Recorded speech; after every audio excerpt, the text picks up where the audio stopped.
Okay, so I think we all want to know, like, what happens after we die. Yeah, for sure. It's got to be, like, one of the biggest mysteries out there, right? Absolutely. You've said us some really interesting stuff from Deepak Chopra on this. Oh, yeah. And He he's seems to be, got some interesting thoughts. yeah, he's really thought about this a lot. He's written over 90 books. Yeah, he's definitely a leading voice. Like when you think about integrative medicine and how to like transform yourself personally, he's definitely one of the people that comes to mind.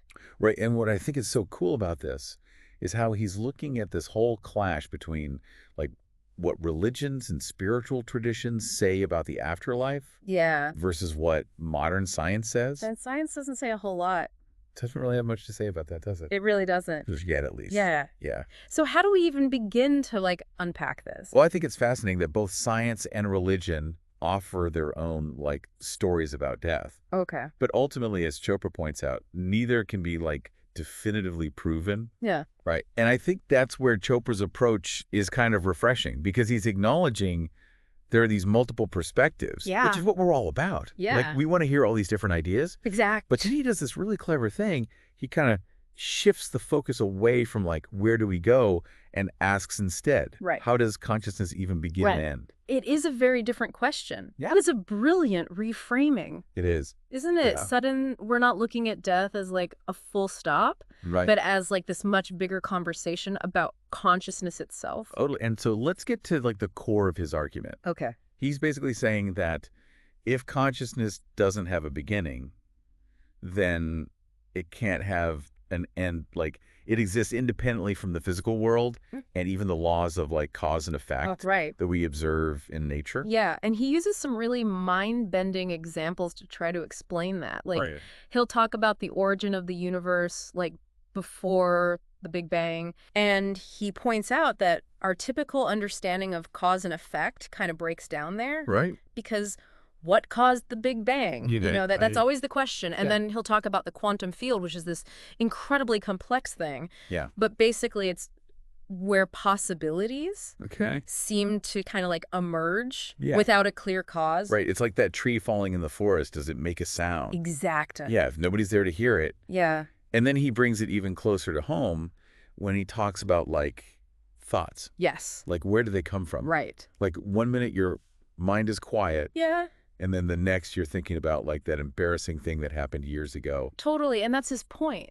Consciousness, the universe, like these thoughts might just be a fundamental aspect of reality. Okay. It's not something that we have, Yeah. but something that we are. And it might not be bound by these limitations of our physical bodies.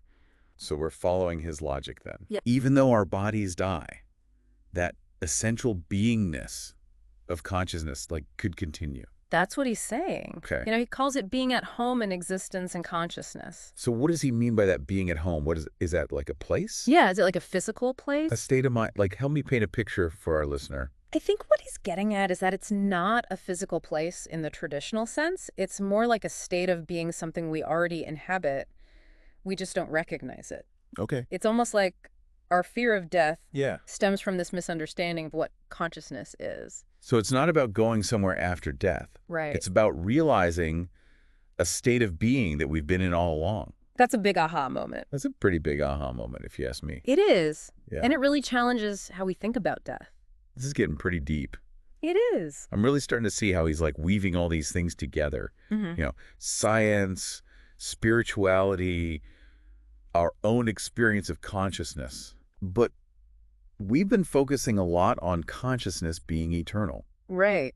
Like, what about, like, our individual personalities? What about all of our memories and experiences that make us who we are? Yeah. What happens to that me when the physical body's gone? That's the big question, the Right. $1 million question. Yeah, that is the $1 million question, isn't it? Yeah.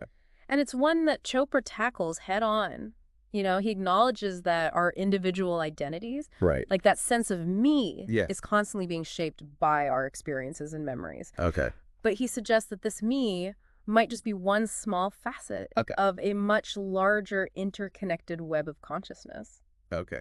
Think of it like this. Yeah. Our individual personalities are like waves Okay. on the surface of this vast ocean. Okay. So while our individual waves might, like, crest and eventually fade back into the ocean, Right. that ocean of consciousness remains. Exactly. It's a really beautiful image. It is, and it's kind of a comforting image. Yeah. Too. It is, and it speaks to this sense of continuity, Yeah. even as individual forms change and dissolve. Right. Chopra's not suggesting that our individual personalities simply vanish, Okay. but rather that they might merge back into that larger field of consciousness Okay. from which they arose. That's really interesting. And that really challenges like kind of Western ideas about individuality and the self. It does. It's like we're shifting from a focus on separateness Yeah.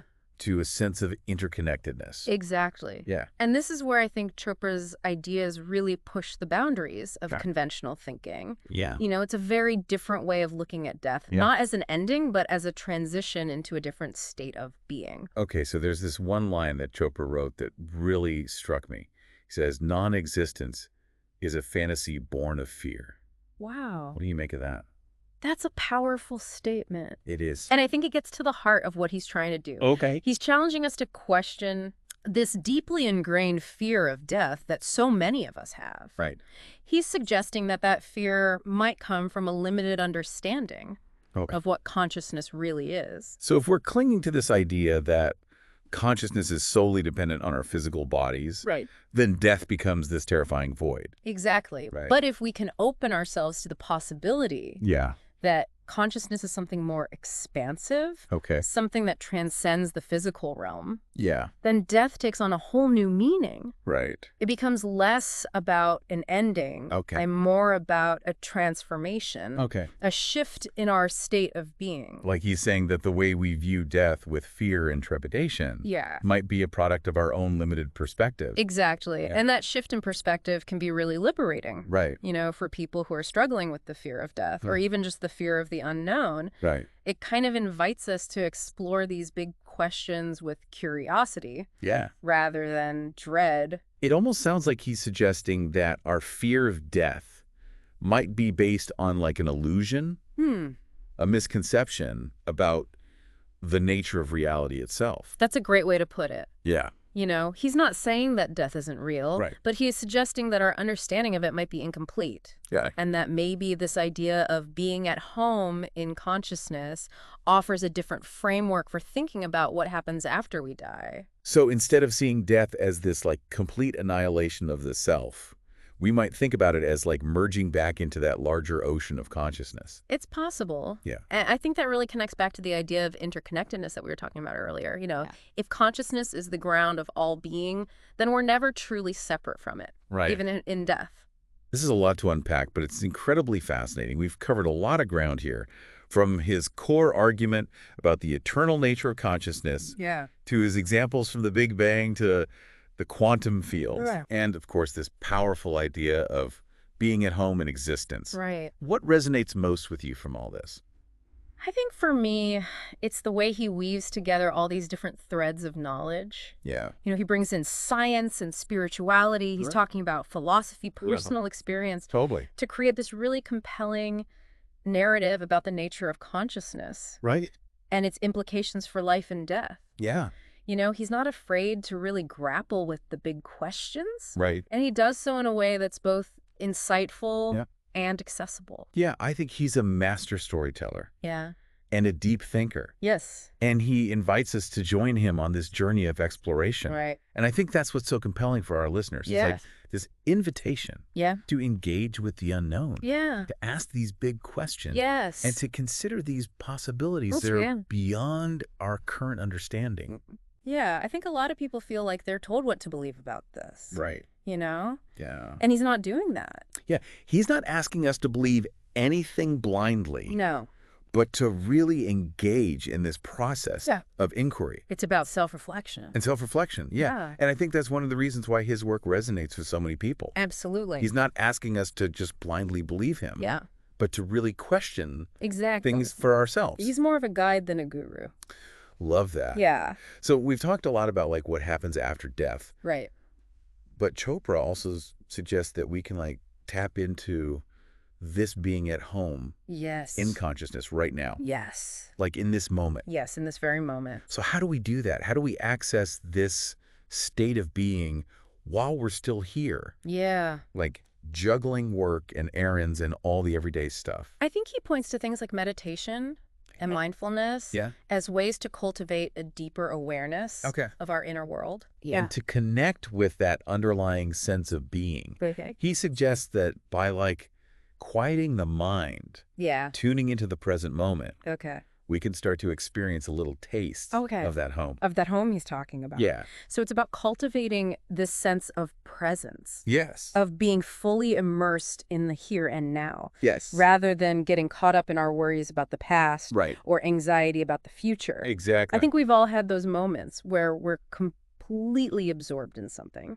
Right. Maybe listening to music Yeah. or being out in nature. Being in that flow state. Yeah. Yeah. Or having like a really meaningful conversation. Yeah. And you kind of lose track of time. Yeah. And that sense of self-consciousness. Exactly. Like maybe that's a glimpse of what Chopra's talking about. Maybe it is. Yeah. It's like a little preview. Yeah. And it's not about achieving some kind of blissful state. Right. Yeah. Or escaping reality. Yeah. You know, it's about cultivating a deeper awareness of what's already here right now, including the full spectrum of our thoughts and emotions and sensations. Right. It's about embracing the totality of our experience. Yeah. You know, the good, the bad, and everything in between. Right. And recognizing that even within all of that complexity, Yeah. there's this fundamental ground of being Okay. that's always present. That's beautiful. It's like saying that even in the midst of all the chaos and uncertainty of life, Yeah. there's this stillness, this center point that we can always return to. Right. It's interesting, like this whole idea of being at home in consciousness kind of reframes how we think about death. It does. Instead of it being this like fear of being uprooted and losing everything, Right. it's more like returning to something familiar. It's a really profound insight, and it really shifts the perspective from one of loss and separation to one of homecoming and integration. Yeah. And, you know, it reminds me of those like near-death experiences that people report across cultures. Yeah. Where they talk about this sense of peace. Right. Like being enveloped in this loving presence. Yeah. Almost like coming home. Yeah, it's fascinating how these accounts, although they are very personal and subjective, they often share that common thread. Right. You know, so even if we can't build a whole understanding of death on them, Right. they do offer some intriguing glimpses into what Chopra's suggesting. Right. It's like those experiences offer a taste of that home that's hard to like grasp Yeah. with our everyday minds. Right.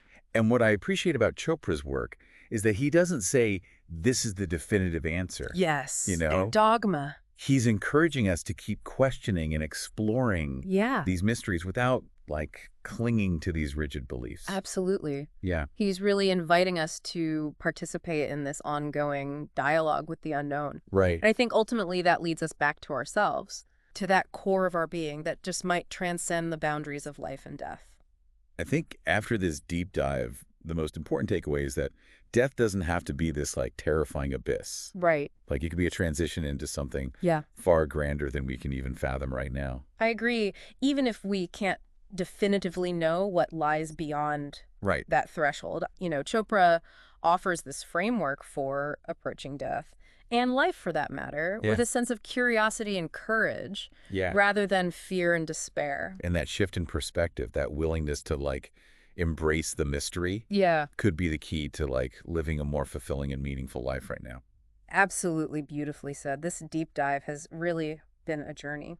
It has been a journey. Full of thought-provoking insights and a whole new way of looking at things. It really has. And you know what? I have a feeling this conversation isn't over. I don't think so either. Like Chopra's ideas have sparked this desire to keep exploring these questions. Yeah. Keep peeling back the layers and seeing what lies beneath. It makes you wonder what other mysteries are waiting to be unraveled. Well, for you listening, we'll leave you with this final thought from Chopra to ponder. Non-existence is a fantasy born of fear. What possibilities emerge when we consider that death might not be the end, but a transition into something that we can't yet fully comprehend? That's a good question. Keep those sources coming, and we'll keep exploring together. Yes. Until next time, keep diving deep.